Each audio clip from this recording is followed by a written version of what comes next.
Greetings, everybody. Floppy Toad here, and I'm starting up a Let's Play. Let's get into this open cinematic here.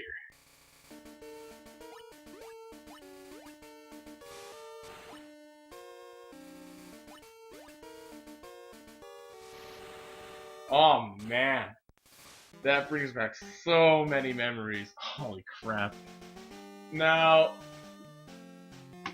just thinking about this back when I was younger, because this came out in 98, 96 and 95 in Japan. But when I first saw that as a kid, it was mind-blowing.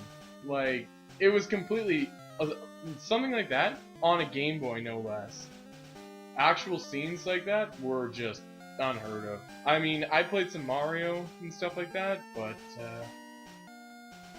no, nothing like that. I'm getting off topic.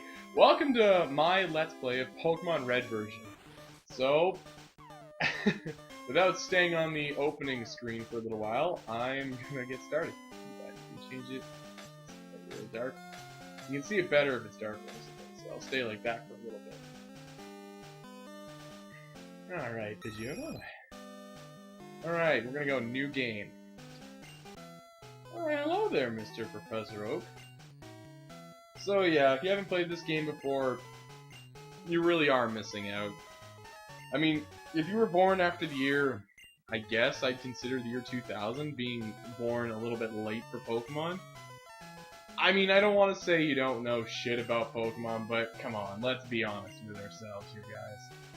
Alright, name size. 8. Alright. There we go. 8. Alright, now, as for... Let me just adjust my microphone here so you guys can actually hear me. Whether you want to or not. Alright, no, but for something like this, this was actually one of my first games that I ever played on the Game Boy. I got into the... what do you name it? How about Assface? That's a good name. There you go, Assface. I was gonna name him Fuckface, but Assface is a much nicer name. Anyway, man, I keep losing my train of thought with this.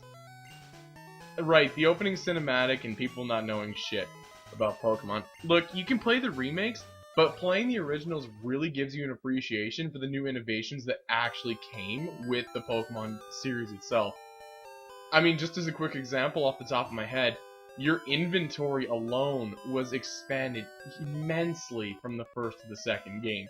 That alone basically warrants itself to, well, just the game, it just gives you more appreciation, I guess is what I'm trying to say.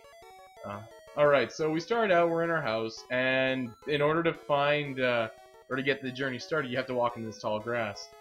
I remember as a kid, I couldn't even remember how to get out of the damn house. Yeah, those of you who are playing the games nowadays and know full well how to do everything, yeah, I know, it's completely basic to know how to walk out of a door, but honestly, for a game like this, if you'd never played an RPG like, say, Final Fantasy or Dragon Quest or something like that prior to this, you'd have absolutely no idea. You would be completely alienated by, well, everything. You wouldn't have a single clue as to what you were doing, because Mario was just left to right. And this is actually giving you a much bigger spectrum because it's an RPG. Alright, so now we're going to start picking our starter Pokemon. Now, normally, I would be picking Squirtle, but it's just, I always pick Squirtle. Always. Because I like turtles. A lot. But now I'm between Bulbasaur or Charmander. Well, it's red version. So we're gonna pick Charmander. Alright. Yes, I've played through the game with all 3 Pokemon before, but this will be the first time that I ever do, like, a complete beginning to end, everything else with Charmander. Now, I do already have a name picked out for him, because I have names picked out for all of my starter Pokemons. And this is William. And that's actually something through my Let's Plays you guys will actually see, is I do keep a track of my Pokemon's names, because I am planning on playing 3rd generation Pokemon Emerald by using Trico. Oh, and immediately we're challenged to a battle with our rival, Asspace. That's such a great name, man. And anyway, yeah, William II is actually known as my Trico, and I named William III is my Snivy. See, I did that all the way through. Now, just looking at my Dazzle, I'm just changing between aspects to see which works better. But just for the color, I'm gonna stay with just the regular one. I know it's kind of bright, guys, and I apologize for that. And if any of you have any idea of how to change this, and how to make it a little bit dimmer, because I'm still new to this whole idea. I'm just new to this whole thing. But anyway, I'm getting off topic again. This is basically your first battle, and who can scratch and tackle and growl and tail whip the best wins the battle. It's pretty fucking boring. Anyway, that aside, William is about to kick some major ass. Oh, first attack does 5 damage, and he's already in the yellow. Well, that's just kind of embarrassing, don't you think? Man, this is actually something that's also been changed. One of the things that people overlook is that the AI has gotten worlds better. Like, so much better in the newer games. It's almost unbelievable when you really think about it. Yeah, a lot of people will say, oh, come on, the game's not even that hard. But I will admit that the games did get a lot more difficult as the series progressed. I mean, Whitney's Miltank should be a testament to that right away. But aside from that, now I'm just gonna go up here. Oh, no, I'm not going there yet. Now, you go into Blue's house to get the town map later. The town map essentially is unimportant. I mean, if you played the game before, and if you played it a lot, like I have, you already know what you're doing, so it's not really that's not really important, but it's just one of those items you get. It's a key item, you know. And here's our first wild encounter with a Rattata. Again, for anybody who's new to the game, wild battles are essentially just the way how your Pokemon level up in this game. So, that being said, you can just kill Pokemon, get stronger. It's that easy. Alright, we're going up to Viridian City. Now, the first little bit that you're playing is really easy. Like, the game starts off easy, but I chose hard mode. And why is that?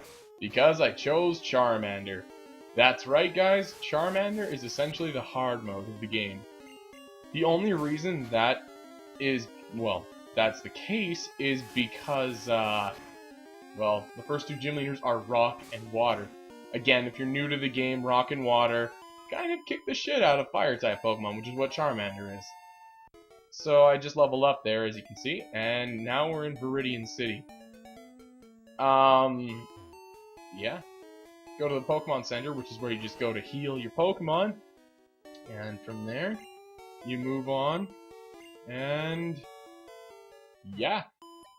It's awesome when you don't have to pay for Medicare. Am I right? Yeah, it's because I'm from Canada. Anyway. Yeah, you come into here because Professor Oak is too lazy to go get his own shit for himself. So you pick it up, and that's it. So, now we're going to head on back to Pallet Town. This is where ledge jumping comes. Oh, look at that. Again, this is another one of those things that I'm hoping they fix.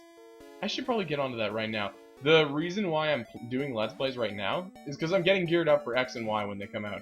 See, I've been playing Pokemon since 1998-99, so I'm no stranger to Pokemon. I've played it forever. I've played it to death. It's a great game. It's a great series in general. Alright, we're back at Professor Oak's house, and we're going to drop off his parcel for him. Alright. Hello there, Professor Oak. Alright. So, yeah, I'm going to play through all the games that I can until X and Y come out in October. And, yeah. When X and Y come out, I'm going to hopefully do a live Let's Play with that. And for now, we are going to stop it right there. and I will see you next time on this Let's Play. Alright, guys. Floppy Toad, out.